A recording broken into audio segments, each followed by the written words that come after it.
إذا أخذنا إيران، ماشي، قالها في البداية عندما تستمع إلى المسؤولين الإيرانيين الآن يهللون ويطبلون ويزمرون. في واحد اسمه هذا حسين يا صادق، ما بعرف شو اسمه، بيشتغل ما بعرف بقناة لبنانية، طالع امبارح بقول لك نحن أصبحنا في البحر المتوسط، نحن أصبحنا على تخوم البحر الأحمر، نحن أصبحنا على باب المندب، نحن ونحن ونحن.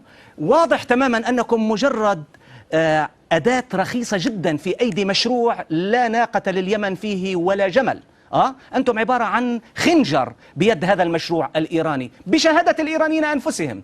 اسمعوا لهذا الصادق الحسيني ما بعرف شو اسمه، اسمعوا وشوف كيف يتشدق بأنهم يبتلعون المنطقة. طيب يا سيدي، روحوا مع إيران لا بأس، يقول البعض اليمنيون، اذهبوا مع إيران، لكن لماذا لا تنظرون إلى سجل إيران في العالم العربي؟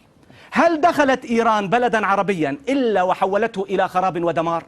انظر ماذا حدث في العراق بسبب إيران، وهذا كلام أوباما امبارح في لقائه مع CBS. تخريب كامل للعراق، بلد من أروع البلدان. العدو التدخل الصفيوني، صفيوني خرب العراق. انظر ماذا حدث. سوريا ذهبت في 60,000 داهية تحقيقا لمطامح إيران والإمبراطورية الفارسية التي الآن كفرت الناس بها. انظر إلى لبنان على كف عفريت.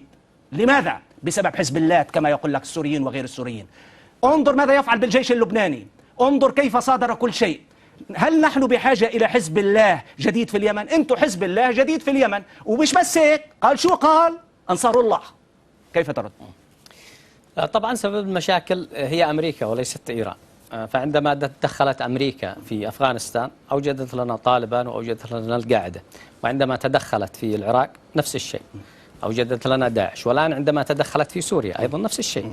إذن المشكلة هي في أمريكا، وهذا هو العدو للمسلمين. طب لماذا لم طيب بما أنه أمريكا، لماذا كانت العاصمة السفارة الأمريكية في صنعاء قاعدين الشباب عم يشربوا متي وقات ودنيا، وأنتم قاعدين الموت لأمريكا ورايحين على جماعة الإيمان، الموت لأمريكا، الموت لإسرائيل، وهاجمين على جماعة الإيمان. عم تضحكوا يا زلمة.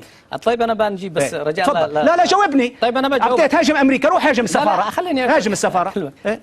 يعني اليمنيون يقولون مش تحريض هذا، بس بقول لك إذا كانك ضد أمريكا روح هجمة. لا شوف، أولا دعني أقول وسأجيب على هذا السؤال. فإذا شوف، أمريكا أن ما دخلت هي يعني سبب في كل المشاكل. الله سبحانه وتعالى عندما يوجهنا يقول يا أيها الذين آمنوا لا تتخذوا اليهود والنصارى أولياء. لماذا؟ بعضهم أولياء بعض. من الآن المتحالفين النصارى واليهود؟ من؟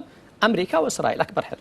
ومن يتولهم منكم فإنه منهم، والله لا يهدي القوم الظالمين. إذن الله سبحانه وتعالى عندما يخاطبنا لا يقول لنا أن السنة عدوكم، أو الشيعة الشيعة عداءكم، أو السعودية عدوتكم، أو إيران عدوتكم، وإنما يخاطبنا بالعدو الأساسي اللي هو ماذا؟ اليهود والنصارى المتحالفين ضدنا، وهذا أمريكا وإسرائيل.